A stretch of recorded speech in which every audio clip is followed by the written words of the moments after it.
नमस्ते विद्यार्थी मित्रांनो, आपण आता 7वीतील एक पाठ पाहत आहोत. पाठ 19वा धोंडा.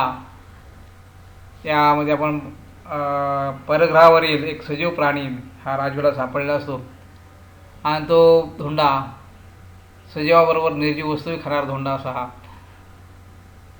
त्याने आपल्या ड्रॉवरमध्ये ठेवलेला असतो आणि ड्रॉवरवर इतरही काही दगड ठेवलेले असतात. ते दगड मात्र नाहीसे झालेले असतात आणि हा जो विशिष्ट असा अनोखा असा धोंडा आहे तो धोंडा मात्र मोठा आणि फुगीर झालेला त्यांनी पाहिलेला असतो. त्याला थोडं आश्चर्य वाटतं की आतापर्यंत अनेक धोंडे आपण पाहिले, पण हा वेगळाच काय आहे. आणि त्यामुळं तो धोंडा घेऊन दुसऱ्या दिवशी तो शाळेमध्ये गेलेला असतो. अशा प्रकारे आपण पाठीमागच्या भागामध्ये पाहिले. आज आपण दुसरा भाग पाहणार आहोत. रात्री कुणालाही न दाखवता राजूनं तो धोंडा पुन्हा आधीच्याच ठिकाणी ड्रॉवरमध्ये ठेवला व फारसा कोणाशी न बोलताच झोपी गेला. आदल्या रात्रीप्रमाणेच तो धोंडा त्याने त्या ड्रॉवरमध्ये ठेवला. त्याला कुतूहल होतं, आश्चर्य वाटत होतं की हा धोंडा मोठा होत चाललेला आहे, उड्या मारत पळणारा. त्या ड्रॉवरमध्ये ठेवल्यानंतर तो झोपी गेला. मध्यरात्री एखाद्या स्वप्नातून उठावा तसा तो गडबडून उठला. आई शेजारी झोपली होती. त्यानं तिला हलवलं, पण ती उठली नाही.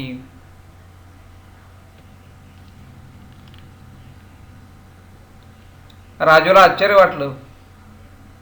टाचणी पडल्याचा आवाज होताच उठणारी आई एवढी गाढ कशी झोपली. नेहमी आई सावध झोपणारी आज हलवलं तरी उठत नाही. त्याला आश्चर्य वाटायला लागलं की एवढ्या गाढ कशी झोपली. याचंच त्याला आश्चर्य वाटत होतं. तेवढ्यात त्याचं लक्ष टेबलाकडे गेलं व तो चकित झाला.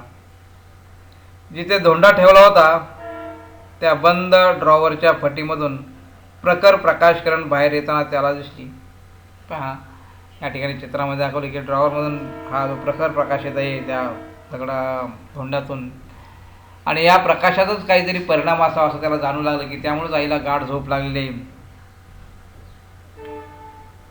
एखाद्या चंबकाकडे आकर्षित व्हावं तसा राजू टेबलाकडे ओढला गेला. नकळत त्यानं ड्रॉवर उघडला. उघडताच ती खोली प्रकाशाने झळकून गेली. म्हणजे पहा, त्या दगडाचा रात्रीचा एवढा प्रकाश होता की पूर्ण खोली ही प्रकाशमय झालेली होती. धोंडा एखाद्या हिऱ्यासारखा चमकत होता.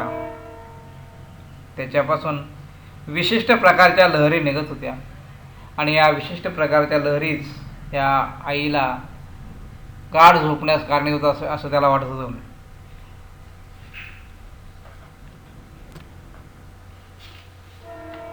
त्या प्रखर प्रकाशातही आई व बाबा झोपलेले पाहून राजू गांगरला. थोडा घाबरून गेला राजू की एवढा प्रखर प्रकाश हा पडलेला आहे तरी सुद्धा आई आणि बाबा मात्र गाढ झोपलेले आहेत. कदाचित या धोंड्यामुळे झोपले असावेत असा तर्क त्याने केला. कदाचित या धोंड्यातून पडणाऱ्या प्रकाश किरणाच्या लहरीमुळेच आई वडिलांच्या झोपेचं कारण असावं की ते गाढ झोपलेले आहेत.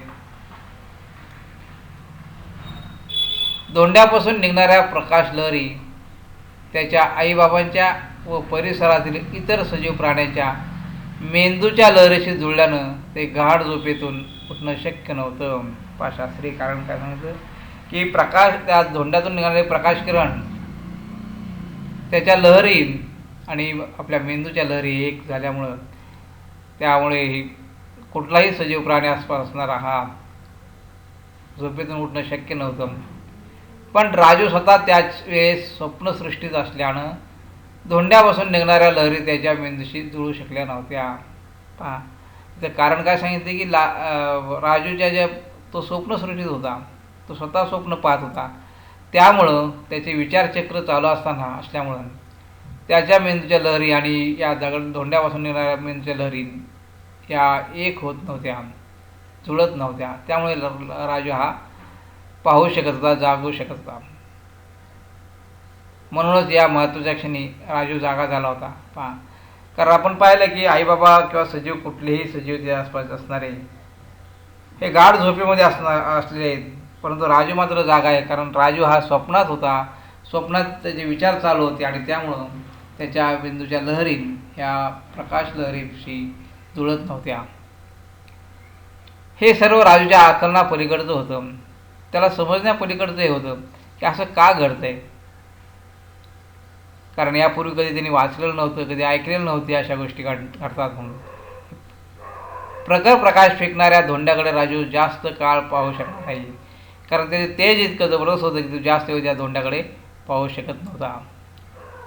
त्यानं आपली नजर दुसरीकडे वळवली. क्षणानंतर डोळे उघडून त्यानं लख्ख प्रकाशात पुन्हा त्या प्रकाशमय धोंड्याकडे पाहिलं. पहा, त्याने डोळे बाजूला फिरवले. पुन्हा हळूच त्यांनी त्या प्रकाशमय धोंड्याकडे पाहिलं. तेव्हा त्याला काय जाणवलं पहा. प्रकाशमय धोंड्याची हालचाल पाहून तो शहरला. पहा, त्याला घाबरूनच गेला. तो अंगावर काटे उभा राहिला, कारण हा धोंडा प्रकाश तर तेजस्वी पडलेच आहेत, परंतु तो हालचाल करतोय. तो हालतोय म्हणजे सजीवासारखा, इतर प्राण्यासारखा तो जागा बदलतोय, हालचाल करतोय. हे पाहिल्यानंतर त्याला थोडं घाबरल्यासारखं झालं. भीतीने तो घाबरला होता. अंग थरथर कापू लागलं. धोंडा वेडावाकडा होऊ लागला. पहा, एखादा किडा कसा वेडावाकडा होता तसा ते धोंडासुद्धा वेडावाकडा होता, म्हणजे तो सजीव होता. त्याच्यापासून दुसऱ्या एका लहान धोंड्याची निर्मिती पाहून तर राजू घाबरला. पण त्याच वेळेला त्यांनी विलगीकरण पाहिलं आणि तो धोंड्यापासून दुसरा धोंडा तयार होत आहे हे त्यांनी पाहिलं. आणि हे अशा प्रकारचे जे जीवनामध्ये पहिल्यांदाच घडत असल्यामुळे त्यांनी यापूर्वी कधी ऐकलंही नव्हतं आणि कुठं पाहिलेही नाही. पण आज त्याच्या जीवनामध्ये पाहायला मिळतं की एका धोंड्यापासून दुसरा धोंडा निर्माण होत आहे. आणि ही निर्मिती पाहून राजू अतिशय घाबरून गेला होता. दगडापासून दगड, त्याला काही सुचत नव्हतं. कारण आतापर्यंत आपण प्राण्यापासून प्राणी पाहिले, वनस्पतीपासून वनस्पती वेगळ्या पाहिल्या, परंतु दगडापासून नाही, निर्जीव दगड म्हणजे निर्जीव आपण समजतो, आणि निर्जीव वस्तूपासून निर्जीव वस्तू निर्माण होणं हे त्यांनी कधीही पाहिलं नव्हतं. हा पहिल्यांदाच तो बघा की दगडापासून दगड.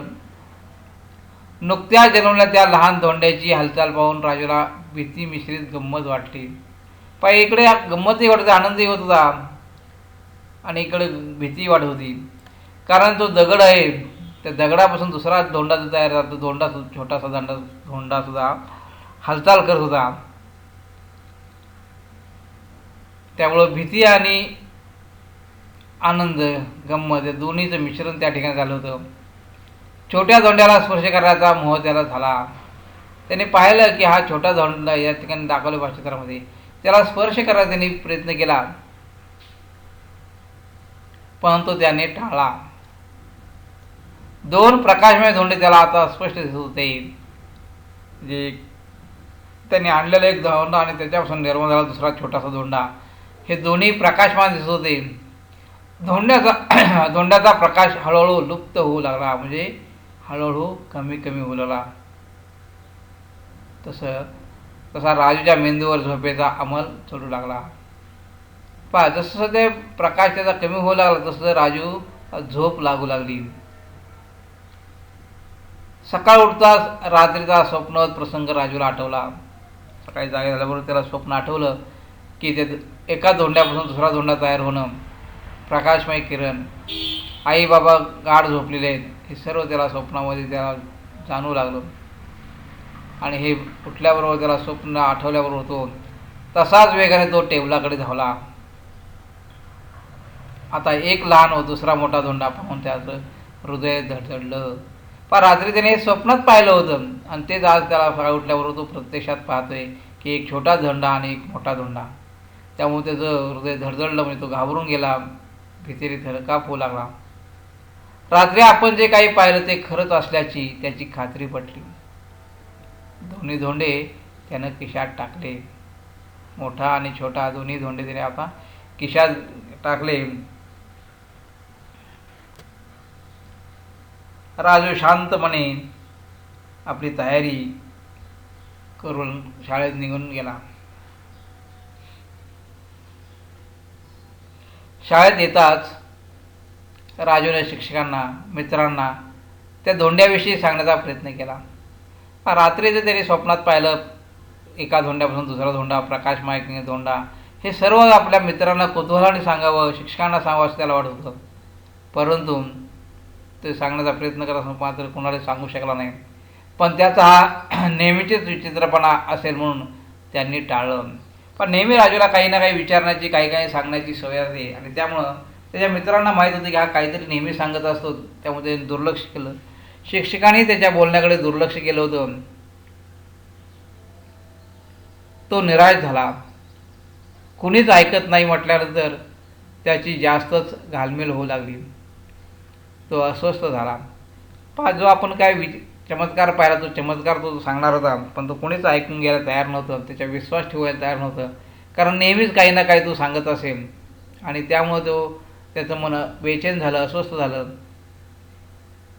त्याच दिवशी शाळेत विज्ञान मंडळातर्फे प्रसिद्ध विज्ञान कथाकार श्री अनिल गोटे यांचं व्याख्यान होतं. पहा, योगायोग असा की त्याच दिवशी विज्ञान मंडळातर्फे विज्ञान कथाकार अनिल गोटे यांचं विज्ञानावर व्याख्यान होतं. त्यांनी अंतराळासोबतच्या परग्रहावरील जीवसृष्टी संबंधीची कथा सांगितली. पहा, परग्रहावर जीवसृष्टी आहे असं म्हटलं आहे. याचे अनेक पुरावे काही शास्त्रज्ञांना सापडले आहेत आणि ती कथा ते सांगत होते, त्याविषयी माहिती ते सांगत होते. राजूनं त्यांची कथा बारकाईने ऐकली. कारण राजूंनी रात्री जो स्वप्नामध्ये प्रसंग पाहिला ते आणि या कथेचा काहीतरी संदर्भ असावा म्हणून तो बारकाईने ती कथा ऐकत होता. त्यानंतरचा राजूचा संपूर्ण दिवस अस्वस्थतेत गेला. त्यातच त्यानं एक ठाम निश्चय केला. काय निश्चय केला पहा. राजूच्या ठाम निश्चयाला त्याच्या बाबांचाही पाठिंबा मिळाला. पहा, हे फार महत्त्वाचं असतं. कारण त्या विद्यार्थ्याला, त्या राजूला तो काय मन अस्वस्थ झालं होतं, त्याने काही दृश्य पाहिलं होतं, हे त्याने आपल्या आईवडिलांशी शेअर केलं. आईवडिलांना सांगितलं आणि बाबांनाही ते पटलं.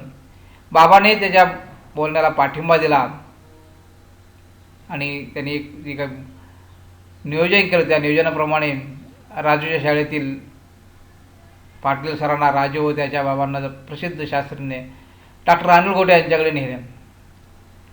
बाबांनी आणि राजूने आपली कहाणी पाटील मास्तरांना सांगितले आणि पाटील मास्तरांनी राजूला आणि त्याच्या वडिलांना या प्रसिद्ध असे शास्त्रज्ञ विज्ञान कथाकार डॉक्टर अनिल गोटे यांच्याकडे घेऊन गेले.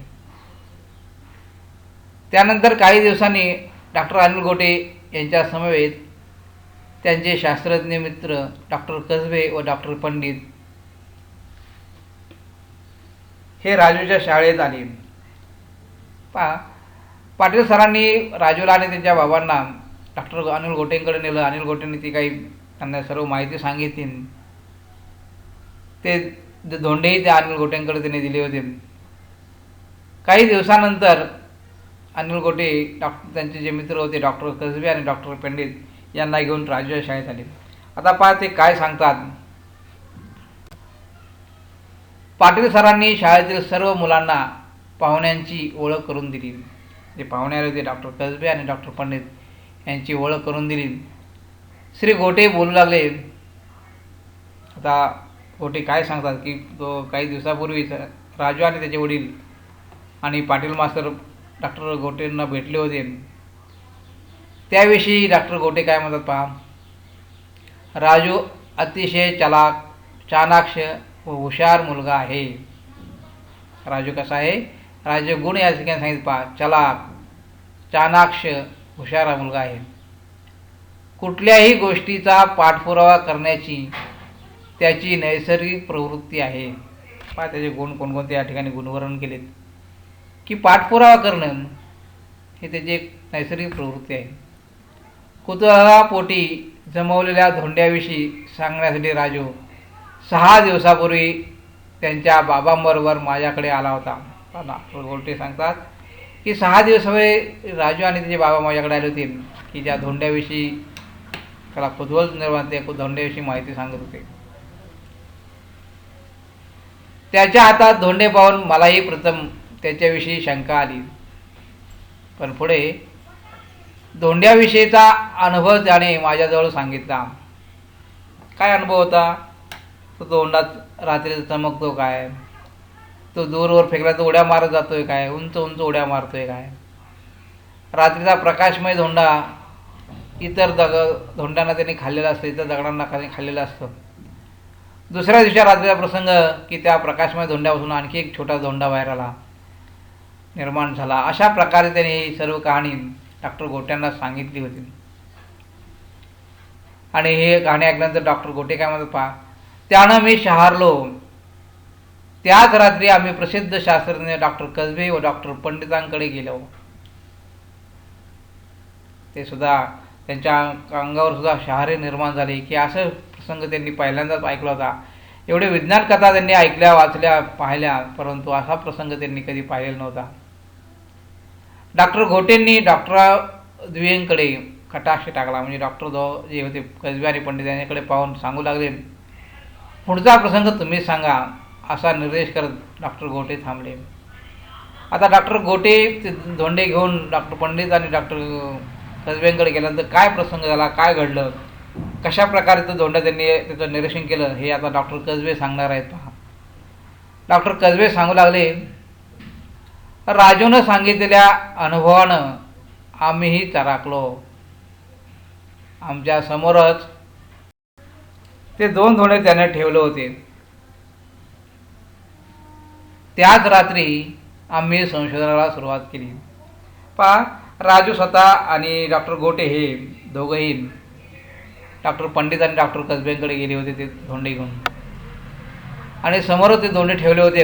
आणि त्याच रात्री त्यांनी संशोधनाला सुरुवात केली. त्याच रात्री आम्ही संशोधनाला सुरुवात केली.